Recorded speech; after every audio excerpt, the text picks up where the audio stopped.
Assalamualaikum warahmatullahi wabarakatuh. Alhamdulillahirabbil alamin wa bihi nasta'in.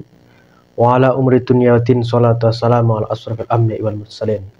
Saudara sebangsa setanah air yang saya hormati dan saya banggakan, akhir cerita dari perlawanan Partai Demokrasi Indonesia Perjuangan terakhir di TPUN ketika MK memutuskan suatu hal yang bersikap final dan mengikat, ya, dan disambut oleh KPU dengan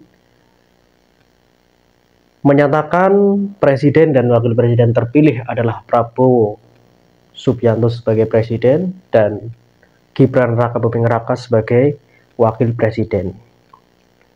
Dan pada tanggal 6 Mei 2024 pihak Partai Demokrasi Indonesia Perjuangan lewat Ganjar Pranowo itu mendeklarasikan untuk tidak akan bergabung di pemerintahan Prabowo dan Gibran. Hal itu disampaikan ketika acara Halal Bihalal TPN di Jalan Tengku Umar nomor 9 Jakarta Pusat. Kata Ganjar, saya declare, pertama, saya tidak akan bergabung di pemerintahan ini, tapi saya sangat menghormati pemerintahan ini. Dan kami akan melakukan kontrol dengan cara yang benar. Hebat ini. Saya setuju. Ganjar juga mengatakan, berada di dalam atau di luar pemerintahan, semuanya terhormat. Ganjar meminta tidak ada saling mencibir soal itu, sehingga moralitas politiknya ada, cara berpolitik yang benar, mesti naik kelas dan semua sama-sama terhormat. Tidak perlu saling mencibir, katanya. Ganjar menyampaikan cara menyemangat cibiran yang benar melalui jalur DPR RI. Dia menyampaikan kritikan yang disampaikan oleh DPR adalah cara bagus untuk mengontrol pemerintahan. Ya benar sih. Karena oposisi itu sangat dibutuhkan di dalam suatu pemerintahan dalam rangka mengkontrol dan menyeimbangkan daripada suatu kebijakan yang diluncurkan oleh pemerintahan yang baru. Jadi kekuatan oposisi sebenarnya harus seimbang, ya. Harus seimbang, di parlemen pun harus seimbang sebenarnya.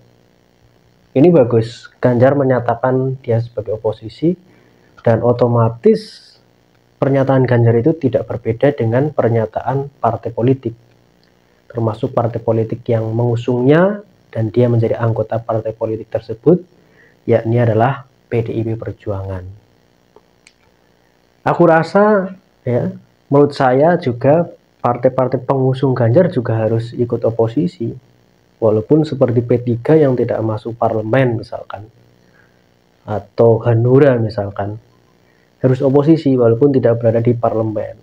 Begitupun partai-partai pendukung paslon lain yang kalah di Pilpres 2024 seperti PKS,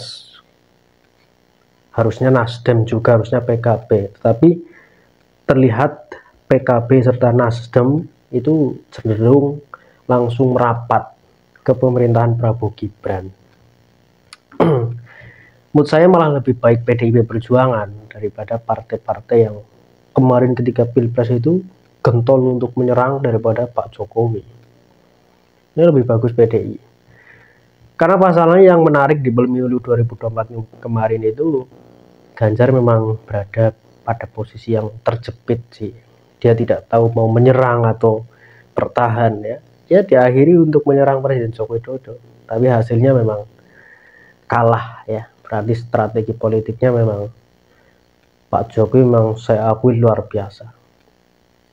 Bagaimana mungkin dia bisa mengalahkan partai yang suaranya terbesar selama 2 periode di Jawa Tengah, bisa kalah di Jawa Tengah itu, ya. Ini kan sangat menarik. Tapi saya akui sikap politik Ganjar pastinya bersama Mahfud, pastinya juga bersama partai PDIP Perjuangan memilih jalur oposisi. Karena ini sangat dibutuhkan. Kembali lagi, sangat dibutuhkan untuk apa? dia dalam rangka untuk mengontrol pemerintahan agar keseimbangan terjaga, termasuk di parlemen. Adu perspektif supaya masyarakat bisa menampung aspirasinya di mana. Kalau nggak ada posisi, misalkan kalau masyarakat tidak puas dengan pemerintahan terkait ketidakadilan misalkan, atau terkait hukum misalkan, atau terkait ekonomi, dia harus mengadu ke siapa, menampung aspirasinya ke siapa, kalau nggak ke posisi.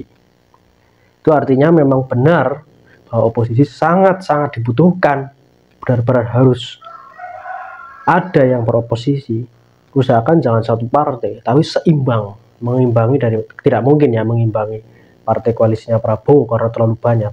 Tapi setidaknya menuju keseimbangan itu lebih penting. Karena oposisi sejatinya adalah yang sebenar-benar oposisi, atau itu adalah parlementer, parlemen. Gedung DPR itu sebenarnya harusnya isinya oposisi, walaupun mereka itu anggota partai, harus menjadi oposisi, mengawal daripada kebijakan-kebijakan yang dilancarkan oleh pemerintahan. Itu harusnya di situ. Tapi dari 98 ke sini kebanyakan kalau partainya tidak oposisi, anggota di gedung DPR tidak ikut oposisi. Itu dari mulai 98. Seharusnya kan semua yang berada di gedung DPR itu mengkontrol, ya, menyeimbangkan daripada kebijakan pemerintah seharusnya. Walaupun dia adalah anggota partai koalisi pemerintah, tetap harus mengontrol. Ya. Jadi sekarang modelnya adalah ketika dia anggota dari partai yang koalisi, ya dia ikut pemerintah. Ketika dia anggota dari partai oposisi, dia akan menyeimbangkan daripada pemerintah. Yaitu disampaikan Ganjar melalui acara Halal Bihalal TPN, ya. Ya, sekalian mungkin membubarkan daripada pendukungnya, dan perjuangannya akan dilanjutkan di luar pemerintahan. Saya rasa kalau PDIP menjadi oposisi itu sangat luar biasa. Pasalnya sekali PDIP oposisi tidak tanggung-tanggung. 2 periode pernah dijalani PDIP ketika SBY menjabat. Ya, coba SBY menjabat 2 periode, kala itu Megawati bersama PDIP oposisi. Itu memang suaranya sangat kritis di parlemen maupun di jalan-jalan untuk menentang kebijakan yang tidak pro dengan rakyat. Itu penting. Kebijakan-kebijakan yang tidak pro dengan rakyat ditampung, kemudian disampaikan. Kalau kritik tidak didengar atau apapun, dia mungkin jalan keluarnya akan diambil